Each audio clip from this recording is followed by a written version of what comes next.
Thank you. I support the Buck Amendment. When the human body sees life expire within it, one of the final sounds that it can make in dramatic and loud fashion is a death rattle. And I would suggest to the American people that what they're witnessing is the death rattle of the Democrats' Russia collusion lie. For 22 months, my colleagues on the other side, many of them said there was actual evidence of collusion.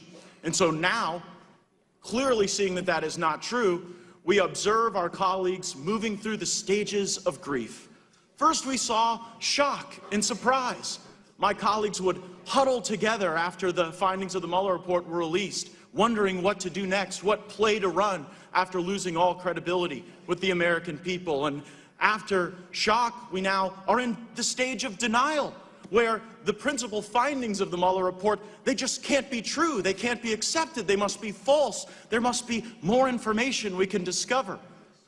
I know we're beginning the baseball season, so perhaps a baseball analogy would be appropriate. This would be like saying, well, we've lost the game, but we have to tweeze through the box score to see if we won the third inning. That's what is essentially happening with the desire of Democrats in the production of these subpoenas and voting on them today. It also represents a stark departure from the standards and statements that my own Democratic colleagues have laid out just last Congress and this Congress.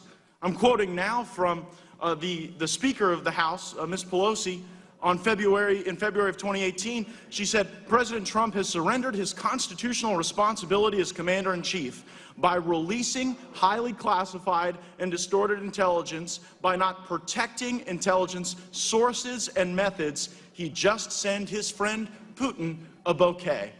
Well, there was no bouquet, no untoward relationship with Vladimir Putin, but there was a statement from the Speaker of the House acknowledging that if you do not review sources and methods, you are derelict in your duty to the country. Well, now that they're going through their stages of grief, perhaps we're approaching bargaining, because now they're trying to bargain away their own standards. But it's not just the Speaker of the House. Let's look to statements from the Chairman of the Judiciary Committee, the gentleman from New York, Mr. Nadler. He said on June 28th of 2018, Republicans are requesting documents they know they cannot have. He continued, and if the majority, speaking of the Republicans, is rightly denied, they will do their best to undermine the credibility of the Department of Justice. Well, Mr. Chairman, you are now asking for documents you know you cannot have.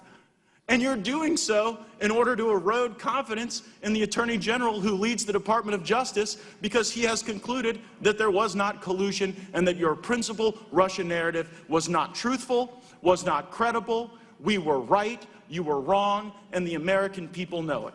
And so as we proceed now on this unfocused 81-pronged investigation that the Judiciary Committee has launched, as we continue to have these mindless votes on unnecessary subpoenas, I sincerely hope that the American people will remember what things the Democrats were saying just months ago, that there was collusion, that there was actual evidence of collusion, and that sources and methods could never be disclosed as a consequence of our fidelity to our oath and to the people of this country. Let's have some consistency, and let's at least have some acknowledgement that you all were not telling the truth to the American people for an extended period of time. We were, and you should not be trusted. I yield back. The question occurs on the amendment. All those in favor